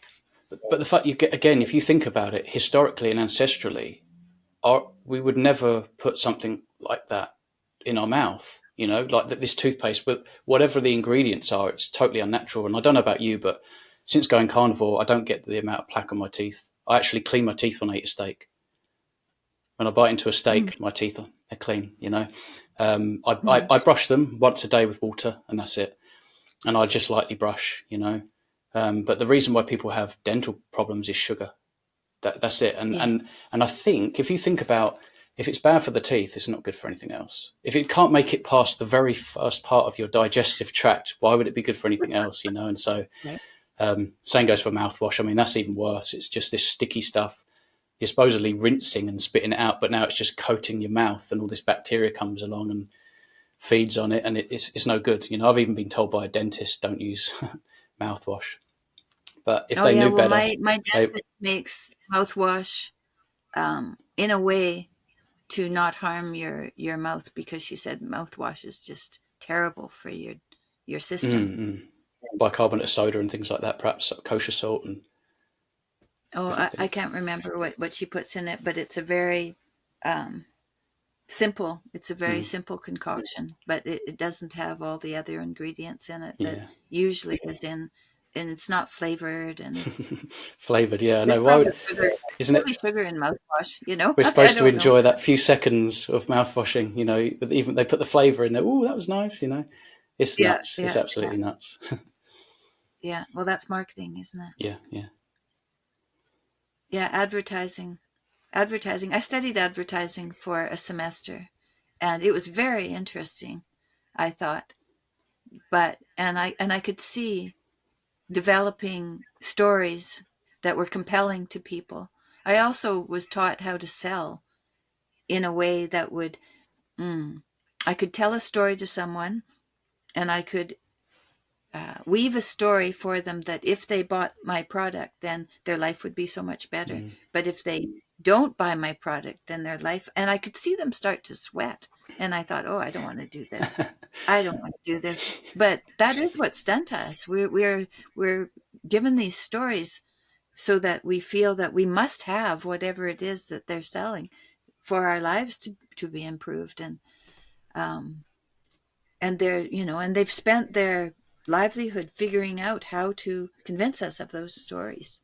So it's Yeah. very tricky to figure out what is good for you and what isn't good for you, because we're told so many stories. Yeah, especially for the modern day. I mean, I'm probably one of them. When I grew up, I'd only ever known there to be TVs and lights and blankets and Right. pillows and electric and clean running water, and we're so lucky to have it. But that's just the baseline. And so you take that stuff for granted, and then you're watching TV, and there's these adverts on about shampoo, and then all of a sudden they're fortifying it with this vitamin and that vitamin and pro this and pro that, and it's like, oh wow, I haven't got that in mind. Maybe I need that. And it's nonsense. Mm-hmm. I think really, if it doesn't pass the common sense and ancestral filter or whatever you want to call it, it's kind of like, well, you could just throw it out. Honestly, we are designed genetically to live a certain lifestyle and accommodate certain foods in our diet. Anything out of that realm is contraindicated. And sun cream, for example, oh, the sun is bad all of a sudden. We've only lived outside since our genesis, and the sun, it gives birth to absolutely everything, right? In collaboration with other things, but the sun all of a sudden is evil. And you've got Bill Gates now wants to block the sun, and we have to put sunglasses on if it's bright, and don't stimulate your eyes. Don't let your body know that you're in Kent and it's summertime and this is what time it is. put your sun cream on and block vitamin D out, and put your sunglasses on. And then when you go inside and the sun's down, watch our TVs and buy our products from the adverts. And make sure you use this toothpaste and this hair product and this cream and softeners in your clothes. And what fabric softener do you use? And why do we need to use one? What is the purpose? It's another toxic ingredient that's going to penetrate your skin. Every time you get in the shower and you wash with shampoo or you wash with these products, I'm not saying you're ingesting a lot, but you are ingesting some. You go in the ocean for a while and you start to pee because you're actually ingesting all of the salt and the minerals. And so your body's balancing this stuff out. But when you're in the shower, if you shower every day and you're using these products, you are ingesting certain chemicals, and just like the microplastics in the bottles of water, and now they're finding microplastics in the arteries along with the cholesterol. It's madness, and all this stuff, it's modernity. Progress, I really do believe it's regress. And as much as I wouldn't take the wheel, all right, I think the invention of the wheel is pretty good, although it's probably made us lazy. And the invention of the light bulb has probably destroyed circadian rhythm, but I think it's quite nice that we can see when we want to in the dark. I think there are things that you can do when you understand that this stuff it's not natural, and therefore it's slowly but surely harmful. And some people suffer in a big way and some people less so. But I think the more we can maximize the natural and avoid the artificial with absolutely everything, the better you will be, Absolutely. That's for sure. I don't use soap. I don't use shampoo. Yeah. And I use tallow for moisturizer. Yeah, that's good. Yeah. And it's much better. I feel much better. I don't have as many problems if I am more careful to to minimize my involvement with products. Exactly. Yeah, they're man-made inventions that never used to serve a purpose. We've like what you're saying, you create a narrative or a problem that isn't there, and then you say, well, I have a solution for that problem that doesn't exist. And because you don't know the problem doesn't exist, you go, oh, well, I'll have one of those. And then you buy it weekly. This is the thing with like prebiotics. Sorry, I won't be long, but on the prebiotics, people think that they're taking, or probiotics. Why are you continuously taking these? If they worked, you'd only ever have to take one. But it's now your weekly shop. It's on the list every time. Probiotics. I need a pink razor blade because I'm a female, even though the blue ones for men are cheaper. And I'm a girl. I need a pink razor blade. It's this kind of stuff, It's like what's happening? We've lost our autonomy. We don't even know how to think and see properly. We're just brainwashed and nerd and programmed like slaves in modernity. It is very much like the Matrix. It is so much like the Matrix, Yeah, it is. I can remember one year I hadn't gone into a shopping mall for the whole year, really. I hadn't gone. And then it was Christmas and I was going home from university and I thought I should go buy a couple of presents. And I went into the shopping mall and it was a sense overload, because there were lights everywhere and just things everywhere. And in every window, it was full of things that you should buy. And it was a good lesson for me to go in there after being away for so long and just see the difference between I was reading and learning all through the year, and then I went into this place where it's buy everything. It was, I can remember it was shocking. Yeah. It was shocking. You plugged back in the Matrix again, and there you saw it with your new lens. That's exactly right. Yeah. It's so true. I remember when I went skiing, in the airport, and you have to walk through the duty free, and I felt like I just sprayed a whole pint of perfume on me. It's like, oh, my goodness, is this necessary? Every shop had a different scent. It's like, whoa, very extreme. Yeah, that is something that in airports, the way you have to walk through the shop. It affects my eyes as well, like the air and that. My eyes sort of dry out and feel not quite right. Now it's almost like you build up extra sensitivity actually, because you come off of these things, they come out your system, and then your body tells you should never have had that in the first place. But again, it's that inertia. It's your body gets used to that inflammation and suffering. And for example, my brother, he said, he's never had any real health complaints, no ailments or anything, and he was fine, hunky dory. For whatever reason, he thought, I'm going to try this carnivore diet thing, and so he went carnivore for a few weeks. Decided to randomly eat a bowl of cereal, and didn't feel good for about 3 days. That was my brother. That was just this robust, no complaints, happy-go-lucky fella, you know, got the better genes, what I thought got the better genes. He's taller, he doesn't have gut issues and all this kind of stuff. But he paid when he ate a bowl of cereal. And that just goes to show you, you know, it could be the glyphosate that's on there, because if you're eating cereal, you're eating glyphosate. It could be the plant proteins, it could be the fiber, it could be the sugar, who knows, but it caused them problems. Yeah. Well, what do you think when you talk to people? Because I imagine you talk to people, and I do. I talk to people about the carnivore diet often. Mm. I went to a 45-year high school reunion on the weekend. And one of my friends from high school has MS. And a number of them are very overweight.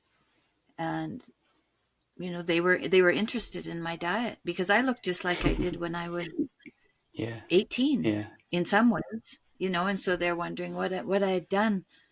And I like to talk to them about it. Are you like that? Do you share I what love, you've learned? yeah, I love to talk when people are interested, obviously more so. I like to speak to open-minded people, like-minded people. I have had a couple of experiences where I spoke to a customer of mine, and it's interesting. I even put a video on this actually up on my YouTube. We had built quite a nice rapport, and she can trust me. I clean the inside of her windows as well, so she leaves me crack on inside the house and this kind of thing. I've never really brought the topic up, but she sits there on a couch and feet up, swollen ankles and feet, Mm-hmm. piles of medications, right? High blood pressure, type 2 diabetes, gout, all these kinds of issues, along with the obesity. And she struggles to even be mobile. She's not really going to be able to go very far if she left the house, without kind of assistance. And it came up about different things. And so I just weighed in and thought, I'll try and help. And I clearly offended her. I think it's because of probably a bit of a pride thing, actually. Mm-hmm. No one wants to be conned. I think when you realize you've been conned, you don't like that. That hurts the ego a little bit, no matter who you are, I think. And that's probably what happened there, but she didn't want to know. It got quite uncomfortable, and I thought, I apologized, obviously had no intention Mm-hmm. of offending you today. But that's just the way it was. It wasn't an argument or anything like that, but she was offended, and it was clear, but usually when I talk to people, they're mostly either fascinated or at least you pique their interest to some degree, and they'll ask questions, and then I have a certain level of knowledge and they appreciate that. Whether they would take it from me because I'm a window cleaner, many people don't want to take this kind of knowledge from a window cleaner, and again, that's probably a pride thing. I think that a lot of people, even doctors, and I've spoken to doctors, I've been in situations in the hospital quite recently, obviously, and they don't want to know. You can see that their facial expression, their body language, the energy, you can feel it. They don't like it. It's not a nice taste to them in their mouth. And then all of a sudden it gets a bit uncomfortable for me. And so I back off, and I wouldn't push anything like that.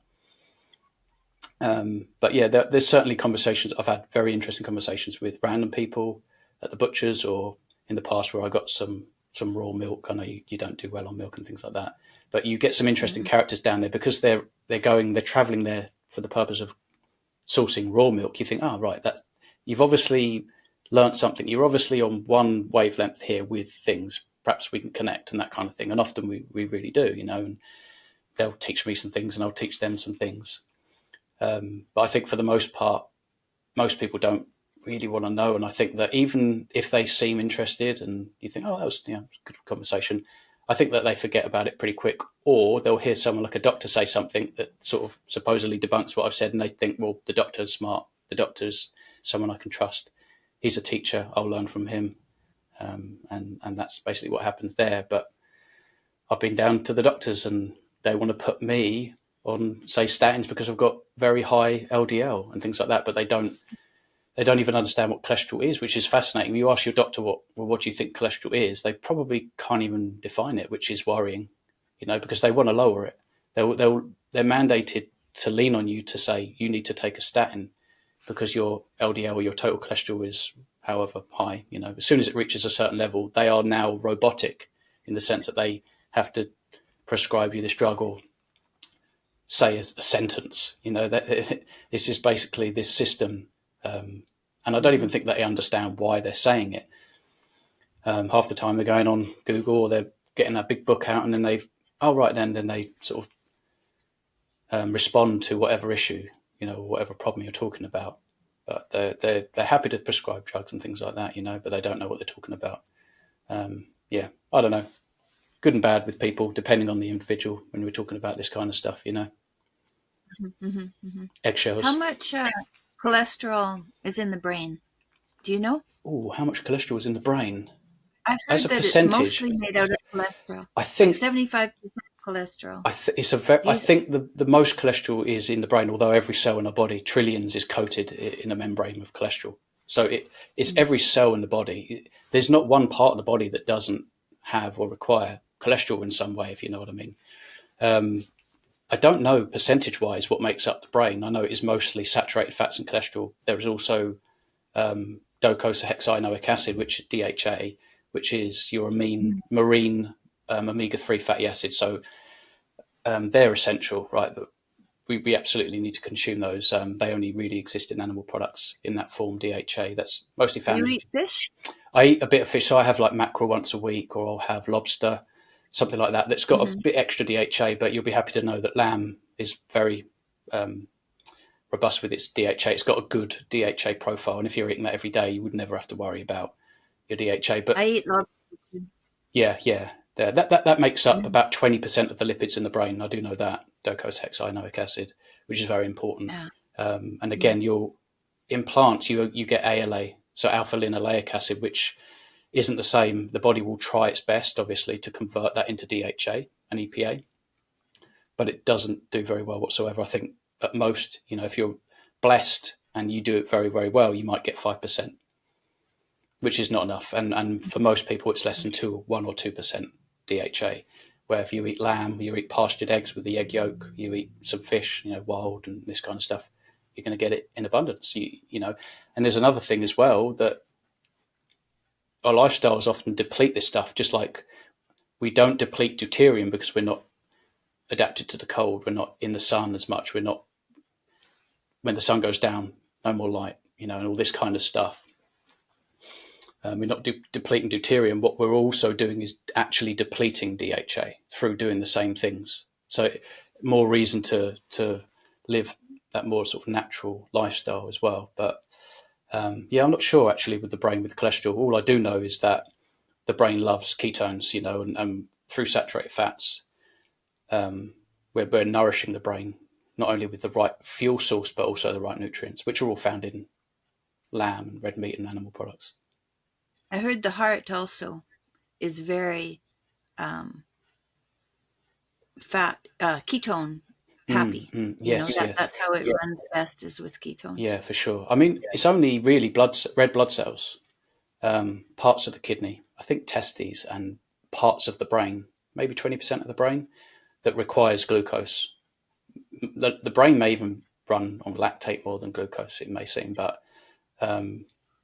it's only a small parts, and we produce all the glucose we need endogenously out of amino acids and glycerol from fats. So there's no absolute need for glucose exogenously. That's why it's non-essential. It's totally non-essential. Right. All carbs are non-essential. Fibers are non-essential. All of these are saccharides of some kind, oligo, poly, monosaccharides, and things. They're all non-essential because we create our own endogenously. As long as you give it the right raw materials, and even if you fasted for a while, you have enough raw materials in you for 40 days to produce all the glucose you need before you need to eat again. Yeah, there's no dietary requirement for carbohydrates. No, zero. Yeah, None. Yeah, exactly. Yeah, they'll go, it's the biggest portion of your diet. That's what it should be, carbs and grains, and it's crazy. It's absolute, it's madness. It doesn't make any sense. It Because was in the UK actually when we first learned that the food pyramid was made by the Department of Agriculture, not the Department of Health. yeah, and that was a lot to do with Ansel Keys as well. If you think that his vilification, the vilifying of saturated fats and cholesterol, is pure fraud, actually, and not a lot of people know how fraudulent this was. I don't know if you want me to touch on that. Sure, that some of the definitely. history with that. I mean, so during the 50s, obviously heart attacks were now on the rise.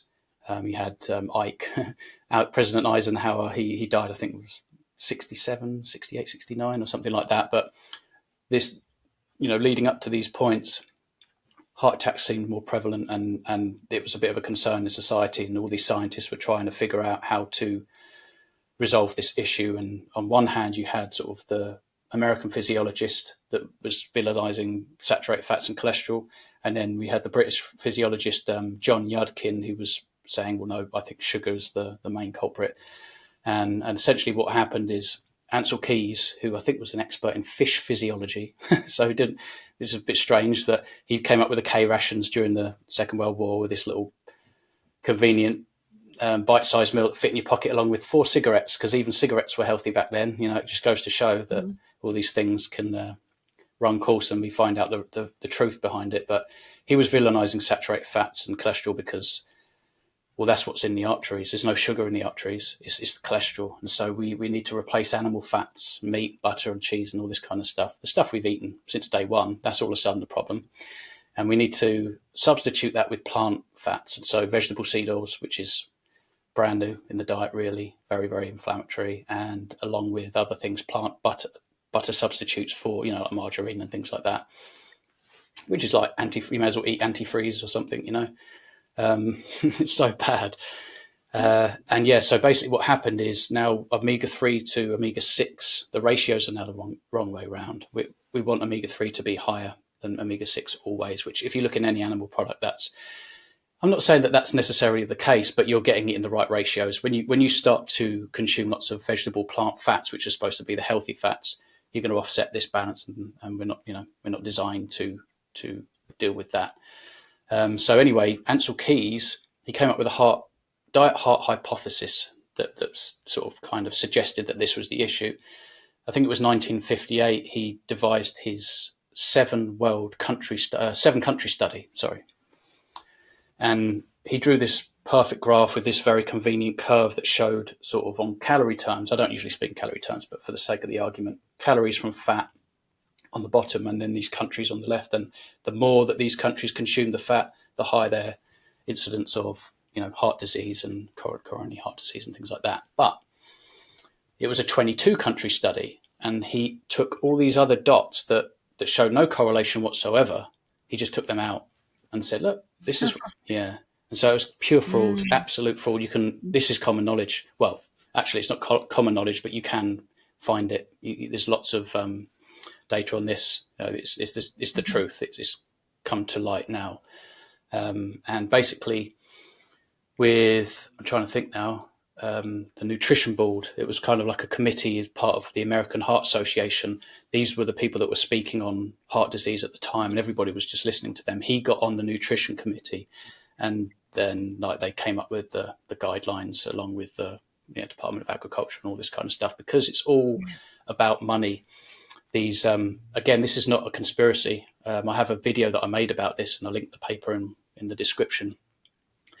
But and this truth came out in 2016 in the JAMA paper, Internal Medicine.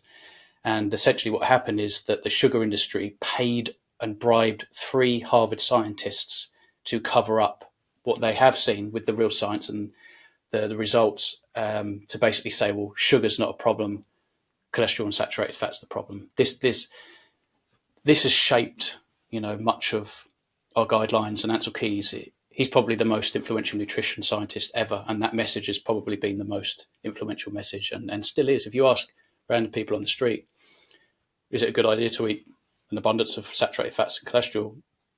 Most of them will say, well, no, that's going to block your arteries, that's going to cause cancer, it's going to cause CVD and things like this.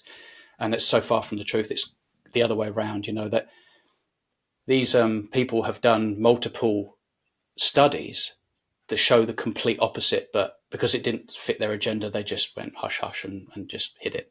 And these things came to light, and then this JAMA paper came out in 2016. And so sugar industry research, a history of coronary heart disease, internal medicine industry research. That was something like the title, if you want to check that out. And you can read the paper. It's not a conspiracy; it's a fact. And yet these things as much as they've kind of stopped talking about fat being bad in the same way, it's not widely known. It's people still don't really know, and it's not pushed because it's in the interest of the SRF, and well, that's what they were called at the time, the Sugar Foundation, basically the sugar industry, that they continue to sell their products. They don't want to continue to sell their products. If someone found out that having their windows clean caused them cancer, they'd probably cancel me, and then I would be out of a job. And so it's that kind of situation. Very evil. It's a very evil world that we live in, and the history behind this stuff we think that we know is very, very shady indeed. And Ansel Keys is just one of them, and these 3 Harvard professors, trying to think of their names. Alistair, David Mark Headstead is one of them, actually. And Alan Sylvester, something like that. He's another one. There's another fella in there as well. But they got bribed about $6,500 at the time, which is equivalent of over $50,000 of today's money. So yeah. Brutal. Yeah, for sure. I was talking to an anthropologist yesterday who's been cancelled from the university because she did a study and reported in a paper that through skeletal remains you could tell the different sexes of people, and nobody wanted that to be true, so that was part of the cancellation. There was more to it than that. But I was talking to her about jaw strength, and when jaws have changed, and that was the beginning of agriculture, when jaws became thinner, and then your teeth don't fit in because teeth are always the same size, and so when you get teeth crowding, it's because your jaw is too small, and your jaw is too small because what you're chewing is too soft. And so just like building muscle, you have to lift weight. The jaw needs to chew on something difficult in order to be very, very strong. And so, there's so many, and cancer. This is the last thing I want to ask you about. But I had cancer, right? I had cancer, and luckily I was on a carnivore diet. And so what was supposed to be a very, very aggressive cancer that was supposed to really wipe me out before it was even diagnosed didn't grow very fast. And so they managed to take it out, and then I survived. And by the grace of God, really, that they even knew it was there because there were no symptoms. Wow, yeah. But since that time, that was 2019, now I've been seeing more and more videos about cancer being a metabolic disease. Yeah, for sure. And and so have you seen some of that? Yeah, I don't know if you're familiar with Thomas Seyfried's work. Yes. He's a brilliant man. He's great, quite manageable to watch his content and ingest and understand the information, So I would say, is the number one leading expert in this. And if anyone's watching and they want to learn about cancer, definitely look at, I think it's Thomas F. Seyfried, professor. And yeah, brilliant work he's doing. And basically the message really is that the best way to treat it is with a lion diet. I mean, a lion diet that you transition to eventually. And then depending on how aggressive things are, you would fast and feast and fast and feast. The idea behind it is, well, I mean, we can talk about both the cause potentially and what feeds cancer and what exacerbates and proliferates cancer cells. And, we can certainly say sugar plays a big role. There's no doubt about it. So I was talking about cyanide earlier. If you think about what kills you when you ingest cyanide, it blocks ATP, adenosine triphosphate. Exactly, the main fuel for the body, basically. Oxidative phosphorylation through food. And, obviously we get a lot of energy from breathing and light and things like this, but we also get our energy from our food. And I think sort of 90% of our food has to be processed through mitochondria, and the mitochondria are the powerhouse of the cell. It's about 1,000, 2,500 mitochondria in each cell, all of our cells, apart from red blood cells. And mitochondria were bacteria outside of our body before they were mitochondria, and their life, if you give them light, it brings them back to life. Right. And so that's why red and infrared light is helpful, is because the mitochondria responds to it. Right. Okay. So essentially, like we have cancer cells, and we sort of eradicate and balance these cancer cells out every single day. But what happens, I think, with people that have been diagnosed with cancer, and it's not necessarily cancer. I mean, I've heard from Thomas Seyfried and an interviewer that it's not cancer that's the diagnosis, it's a symptom of damage in the mitochondria. That is what cancer is. And so I think Thomas Seyfried's message is that there is no cancer. So whether even you've got the BRCA gene and all these different things that you might have that you've inherited, breast cancer and things like this, or whether it's brought through smoke and all this, they all have one thing in common, and that is the dysfunction of the mitochondria within the cells. And so, and what happens is when they become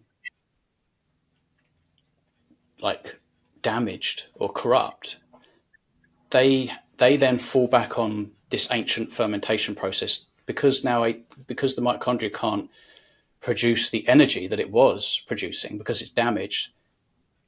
It's like they now ferment sugar as a fuel, and it also ferments glutamine, but sugar is the main one. And so not only can sugar potentially cause cancer because it can damage the mitochondria, because it does what cyanide does, but very, very slowly. Okay, so it seems like we get energy when we get sugar, but it's the opposite because it's doing the opposite physiologically down into those sort of micro levels. You're actually doing the opposite. It gives you energy, but it's also the opposite of energy. It's because it's damaging your mitochondria. And so now you've got this situation where it's asking for like this compensatory fuel, which is the fermentation of sugar and glutamine. And the beauty of the carnivore diet and these ketogenic diets is that ketone bodies are non-fermentable fuels. And so you can eat and you can live. And this is why fasting is also important, is that you're not feeding cancer cells. They can't proliferate on ketones, but they can proliferate on sugar, and then they spread and it manifests and it gets really, really bad. But before it gets to that point, if you can intervene on it and stop eating sugar, carbohydrates, which will metabolize your sugar. So even if you think, oh, well, I only eat potatoes and a banana, it's like, that's all sugar. Table sugar, fruits, vegetables, starch, it's all the same. The body doesn't know the difference. And the cancer cells will happily eat that stuff. I think that's how they know you got cancer, because they can see the cancer cells chowing down on all this sugar, on this glucose. So glucose, sorry, I'm knocking the microphone here. Glucose is the main one. And so if you've got cancer, the best protocol is to slowly transition into a ketogenic diet. Stop consuming the carbohydrates. Don't worry about the glutamine so much, because I think it's way too important. You can't intervene on that yourself with diet, and it's going to have just too many negative outcomes. So you go after glucose. And I think if it's sort of like really serious, he has these certain drugs that pulse and attack the glutamine. And so it doesn't completely stop the production, but what happens is it's just pulsing and attacking, and you can do this in a kind of safe manner that you're depriving the cancer cells of sugar, so they've only got glutamine now. And when you start attacking the glutamine, it's like they're toast, but essentially, the cancer cells start to die off. And if you start fasting, you do water-only fasting or some dry fasting, you're ramping up ketones even more. You're depleting, you're to deplete all the glycogen stores in your liver and all this kind of stuff. Glucose way low, insulin way low, ketones way up. And you enter these phases of autophagy and mitophagy. And if you think about mitophagy, now the mitochondria can start to rebuild new tissue, healthy tissue, while the cancer cells die off. And then hopefully you can enter remission and stay there. And so this is the thing. And no one's saying it's the absolute cure, it's going to cure you or anything like that. But if you're going to stand a chance, this is the best way to go. And Thomas Seyfried's work, he's been doing this and studying this for a very, very long time. And he's now putting people in a situation where they can just live. They can live their life, even if they have still got little bits here and there, like they can live their life. It's a better quality of life. And even the people that still make the decision to have chemotherapy, they fare much better while in ketosis. I don't know if you know about that, but when you're in ketosis, you don't need as much, and it doesn't have as much harmful effects on the body. So that's just a dream scenario, No doctor will tell you. If you're fast when you're taking chemo, you're less likely to, because people have a lot of intestinal trouble. You fast, it's much easier on your system. And I didn't know, so you need less chemotherapy. Yeah. So that's something else to For know. sure, definitely. That's very important. Yeah, Yeah. win-win. No, it was uh, well, it was life saving for me to be on a carnivore diet for Do sure. you think that maybe if you weren't on a carnivore diet, I mean, most likely it would have been worse, but do you think that they would have been in a situation where they would have been terrified to perform surgery on you? I wonder because they took my kidney and all the lymph on my left side. That's how afraid they were. Wow, yeah, And they didn't think that even they said there is no treatment for this cancer. Um, any way you look at it, there because no one survives this, we have no research done on this type of cancer. So as far as we're concerned, you can you can try surgery and take your chances, or you can try um, any other kind of treatment, chemotherapy. You can try, but we don't have any data. And so I yeah, just did the surgery, and it was gone. And it's been 5 years now, and it yeah. hasn't That's come great. back. But Obviously. I would just stay on this diet for Oh, sure definitely. Yeah, because that yeah. was a very aggressive cancer. For whatever reason I got that, I don't know, but I I think I'll figure out eventually why it came about. Do you know it could be, and I don't want to sort of deter anyone away from carnivore or lion diet, but the thing is what people don't understand. And I used this example the other day. Just say I took up smoking cigarettes 2 months ago. There's no chance that I'm going to have lung cancer today, right? That it doesn't work like that. The body's actually very, very, very efficient at flushing out toxins that are, reducing inflammation or inflaming itself so it can get you out of trouble. There's no such thing as bad inflammation. That's another thing. And so it's all about, well, why was I inflamed? And then you need to stop doing that. Um, Mm-hmm.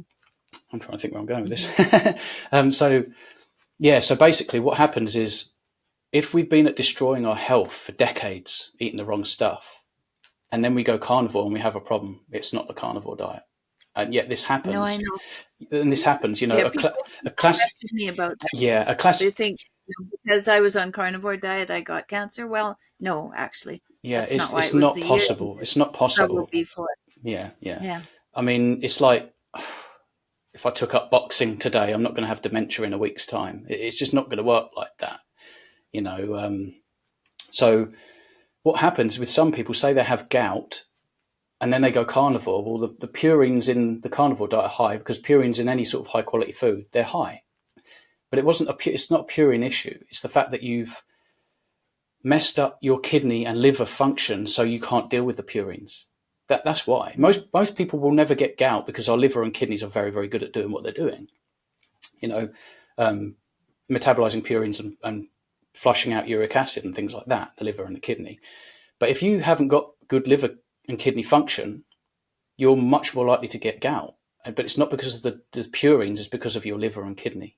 It's just that you haven't got the capability of dealing with the purines.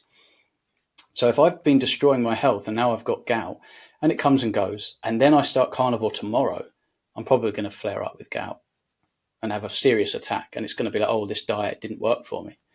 You Mm. need to transition very, very slowly and maybe even take something like colchicine to manage that if you do flare.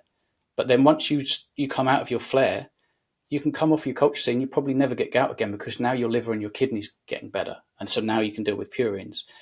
The same thing with gallbladder issues. You might not know you have gallbladder issues, but it's there because you've been eating these wrong things for 30, 40 years. Then you go carnivore overnight and you never produce so much bile in your life. And so then you get these problems and you may even wind up with sort of pancreatitis or something, which could be life threatening, but it's not because of the carnivore diet. It's because the carnivore diet has now exposed the weakness in the previous diet, which causes you metabolic dysfunction, which you may not even be aware of. And I think a lot of people go carnivore, they didn't realize they had brain fog until they go carnivore and go, oh, my brain fog's gone that I didn't even know I had. I can think and I can, which is why I feel like I have more potential now because my brain just works better. Mm-hmm. Mm-hmm. But I think I was lucky where I transitioned quite quickly. I didn't know any better, but I transitioned quickly without a gut and I probably didn't pay for it like some people do. Many people don't, but I can't personally give that advice. Go carnivore, go. I always say transition 6 to 8 weeks. I do too. Yeah, Yeah, I it's say eat greens and berries. This is what I say. I don't know if this is good advice, but I say eat greens and berries for 3 weeks, 3 weeks at least, so that your body has a chance to only have a few Mm. carbohydrates. And then, because I know I was only eating salad, and in the salad I had cucumbers and olives, and I gave that up, and I had no trouble, Mm. right? I had no trouble. So I think just limit your carbohydrates, not the sugary ones. Like, you don't want to keep potatoes and Mm. carrots and corn and things like that. You want to keep the vegetables that are low in sugar, like greens and berries. Mm.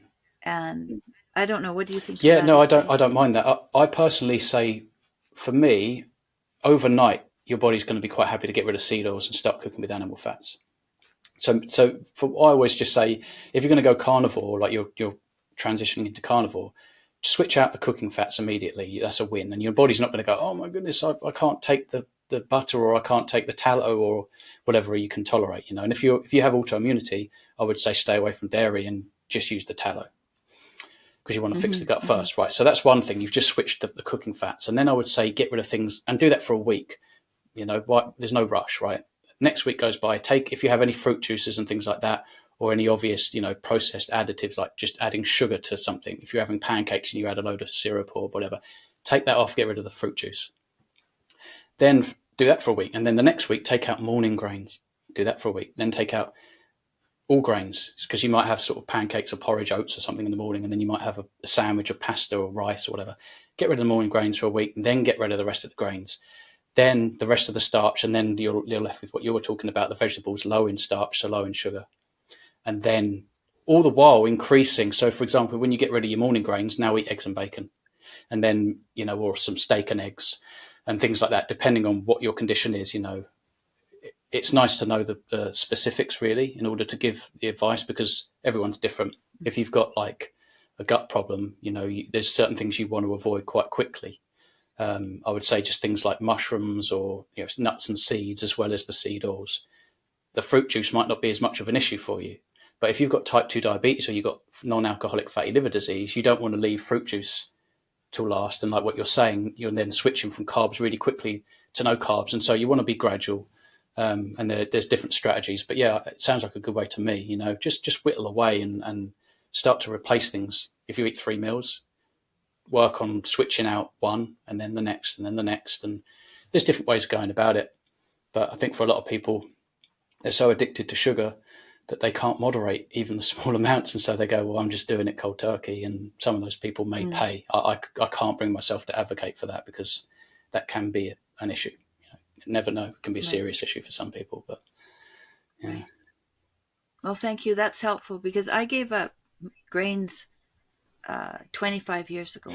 I don't even remember really eating pancakes, and Yeah. like I remember, but they're out of my. It's a long time ago. It's another lifetime That's ago. incredible that you've even taken that stuff out for that long and still suffered in some ways, if you think about it, because Oh obviously you had a yeah, gluten issue, which is why you would have cut that out, right? The proteins. yeah.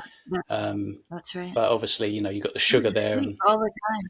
I would fall asleep putting my shoes on yeah. when I was eating gluten. Oh, it was brutal. When my kids were really little, I'd just be laying on the couch. I couldn't Mm, even. I didn't have enough energy even to be actively being with my children yeah. when they were young. Yeah, it was really brutal, but much better now. Yeah, there you go. Much. That's right. And yeah, this is a good conversation. I've wanted to talk to you.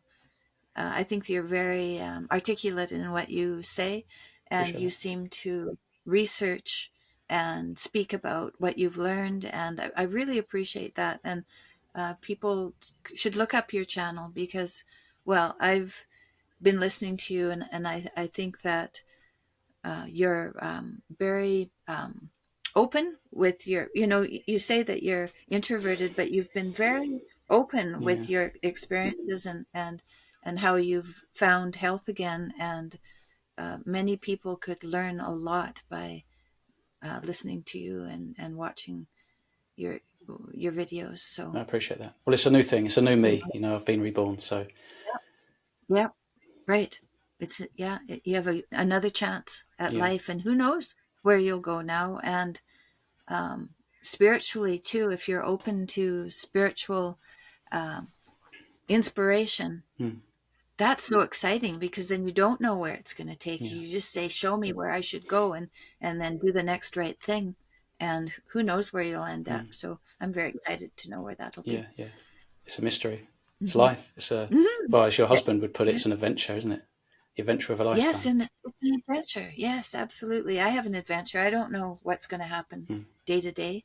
I have, I just have God's will to show me what I ought to do, and I go that direction, and where it takes me is not my, it's not up to me. I just know that, like, since I recovered from my illness, I know that my life is not up to me. No, I would agree It, with it, it that just for seems sure. so obvious to me now. I believed what the doctor said when they gave me a prognosis of 10 months to live.